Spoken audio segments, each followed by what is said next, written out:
雑談です。最終回です。ハラセンということで始まりましたハラセンラジオ、陣内智則の面白い方原田専門家でございます。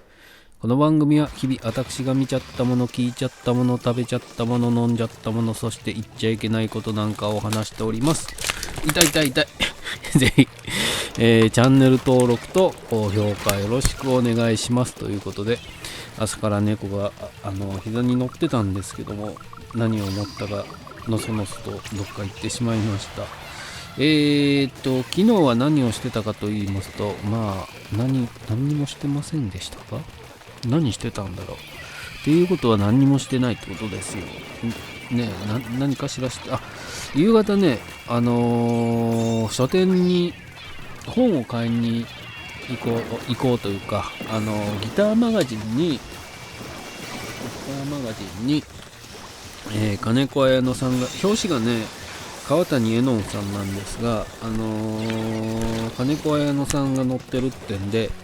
買いに行きまして、ギターの林さんのねギターと、いろいろギター談義なんか載ってたりしておりますが、それを買いに行っておりましたね。2本しか載ってないっていうか、最近この2本というか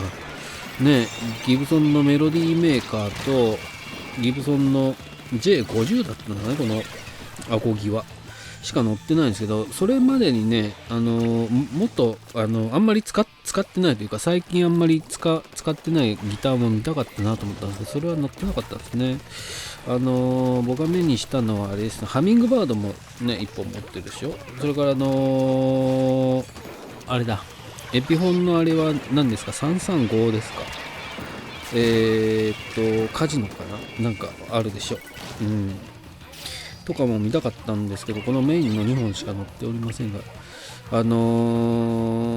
ロディーメーカーはフロントピックアップしか使ってないそうで、固定してます。テープで貼ってますけども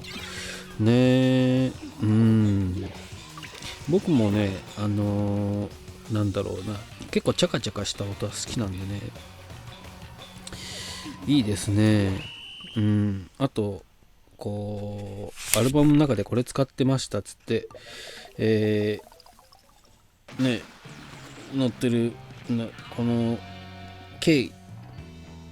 K125 ってね、このギターもなんかおもちゃみたいな音がしていいとかね。林さんのこの持ってるねミュージックマスターめっちゃかっこいいなね。かっこいい。こういうシルエットが好きなんだな。いいなと思って見ておりましたが、それよりもやっぱりね、川谷絵音さんのこの持ってるギターも全部かっこいいね。いいな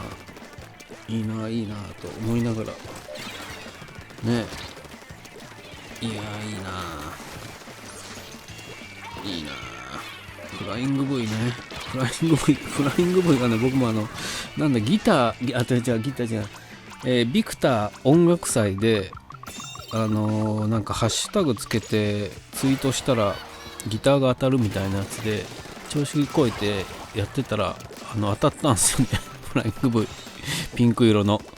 多分もうほんとねおもちゃみたいなフライング V で、安いフライング V で、あれ座って弾きにくいでしょ。で安いやつはねやっぱりねすぐチューニングが来るんですよね。なんでもうほとんどしまったっきりになってます。そんな書店に行ってギターマガジンを買いに行ってたんだけど、ついでにと言ってなんか面白そうな漫画ねえかなと思って、こんなに買う予定なかったのにっていうぐらい漫画をね買ってしまいました。全部一つはね、俺は短大生という、これは堀道弘さんの、これはずっと読みたかったというか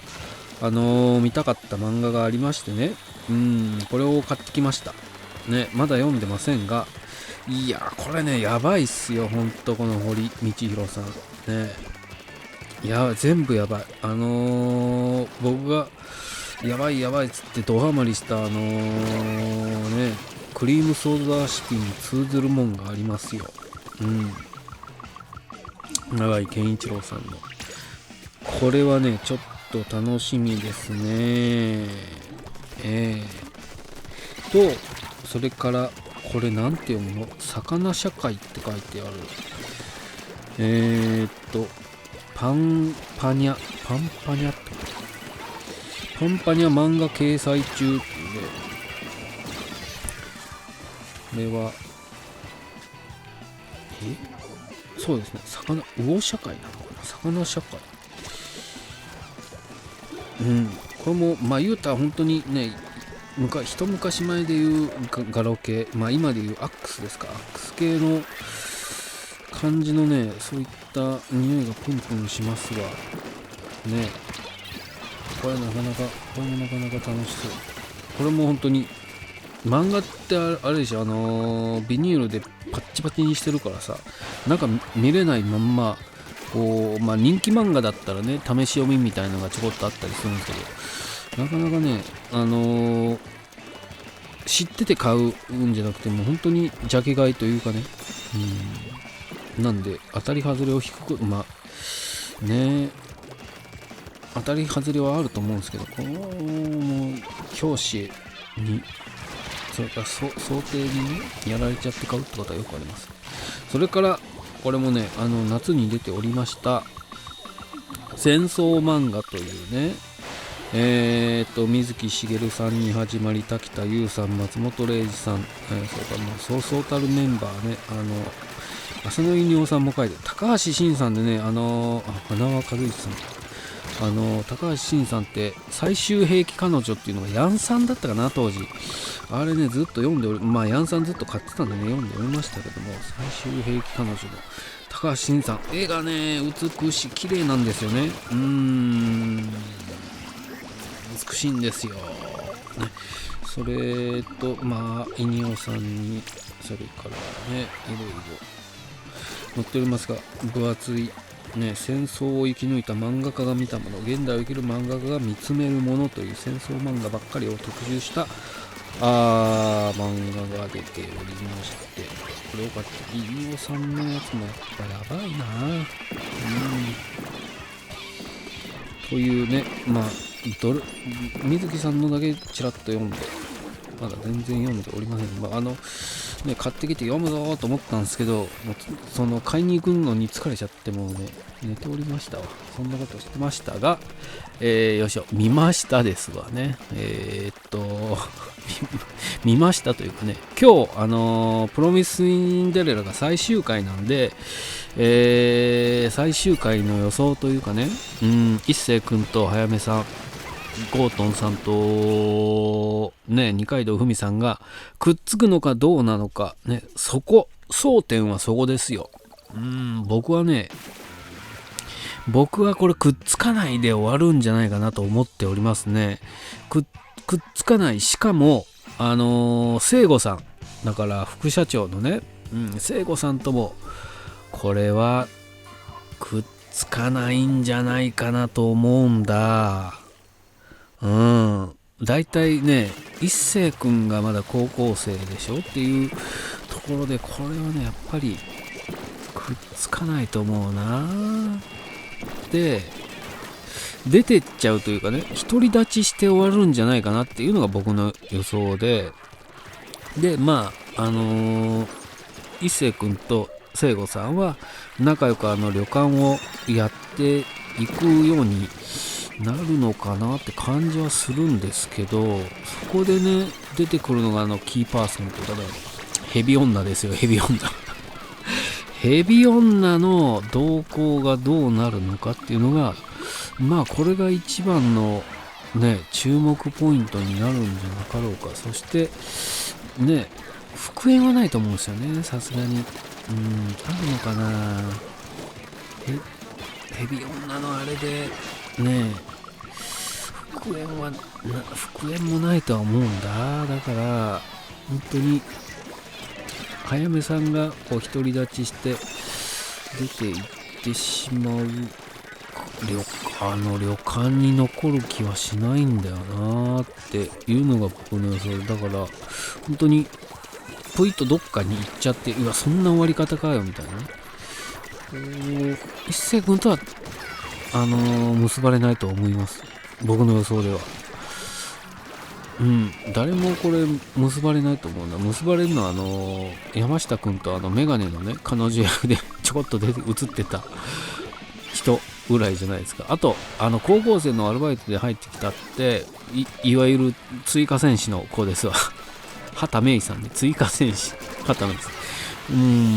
がちょっと気になるかなね。畑芽育さんはなんと10月から残念な生き物辞典というドラマに出るそうで、それがなんかすごい短いね、東京の猫村さんの枠だそうで、竹中直人さんが神様役で出るとかって書いてましたので、それはそれで楽しみですよねっていうのを調べてたら、なんと箱詰め特別編にもこの畑芽育さんが出てたそうですわっていうのを見て、うわ楽しみだなって思ってたんで、プロミスシンデレラね、最終回ちらっとでも出てくるんじゃないかな。バイト終わってね、夏休みが終わってっていうところで出てくるんじゃないのかなとか思いながら見てというか考えておりますが、どうなんだろうな。本当一星君とくっつかないっしょ。17ですもんね、設定的に。で、本当にこれプロミスシンデレラずっと1回目から見て思ってた、最初はね本当にこの前田光と演技がうまいんでしょ。本当にこう嫌な鼻につくこう野郎だなって感じだったんですけども、6話ぐらいですかね、ちょうど千葉真一さんが亡くなったっていうニュースのあたりからこうドラマの中でもねすごくいい役回りとか人間味が出てきましてね、もう先週のね回とかでは本当にいい男になったわずかね、本当10話のうちにですよね。だからこれからも楽しみではありますが、くっつかないと僕は予想しますね。そして聖子さんもくっつかない、これねって思ったらやっぱりこのヘビ女だよな。ヘビ女のね、いやヘビ女脱皮するか、ヘビ女だけに脱皮して一皮むけたヘビ女が出てくるか、ねえ、ヘビが出るかジャガで何でした、なんかそんな言葉あるでしょ。なんでヘビ女は皮をむいたところでヘビ女でしょというのが僕の見解ですかね。そうだな、二階堂ふみさんがこれ最終回では決着とかね、誰と結ばれるとかなくて約束して終わるみたいなね。じゃあ例えば5年後なり10年後まだ好きでいてくれたらみたいな、そうやって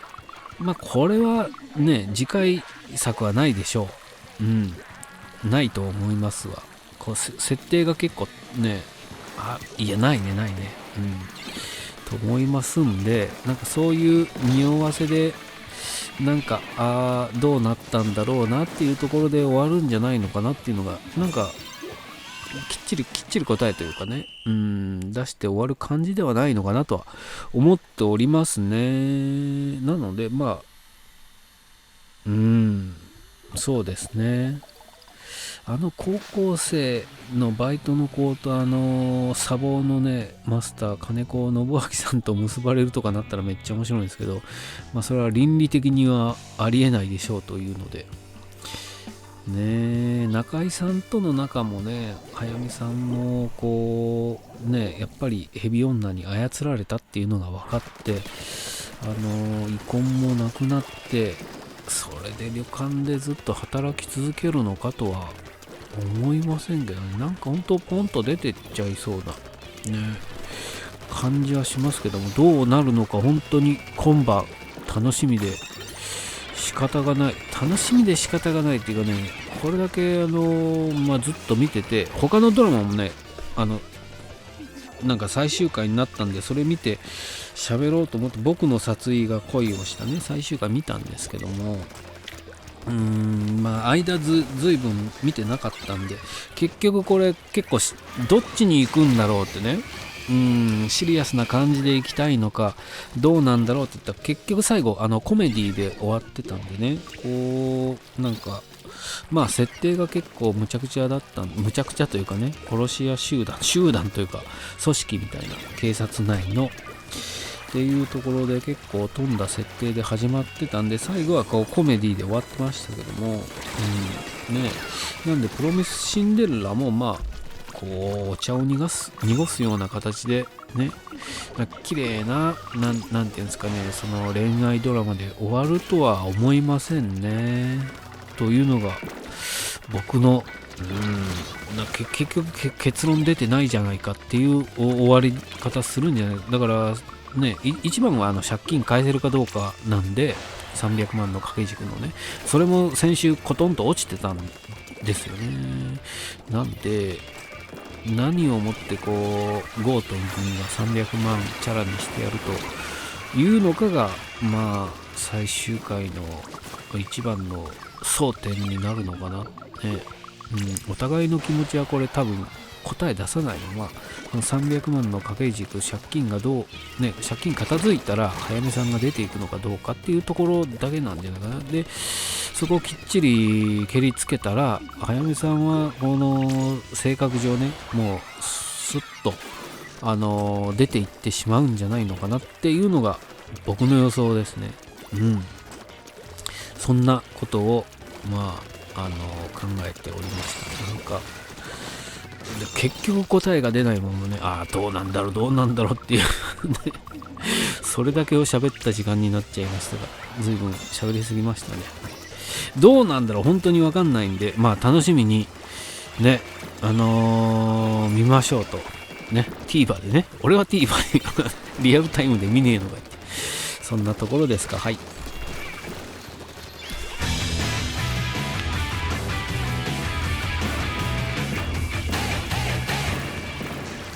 コントプロミスシンデレラ、ね、コント、ね、まあドラマではありますけども、まあコントですよね。だからタイムリープものみたいにこう1話のね最初に戻ったりなんかしちゃっても面白いかもしれないですよね。あれこれ夢だったのかなみたいな。だからどっかで選択肢を間違わなければ別の人生があったみたいな、そんなドラマしたらみんなね、ちゃぶ台ひっくり返すよね最終回でそれかよっつってね。でシーズン2作りやすいでしょ。だって同じ話ね、使い回せるんだから。で選択肢だけこう違う方へ違う。それもう完全にあれじゃん、バンダースナッチだよね。ネットフリックスでありますね。バンダースナッチになっちゃうんですけど、まあそんな感じで今日の最終回本当に楽しみにしております。あとね、ずいぶん喋っちゃったなね。ずいぶん喋っちまいましたわはい、チャンネル登録と高評価よろしくお願いします。ありがとうございました。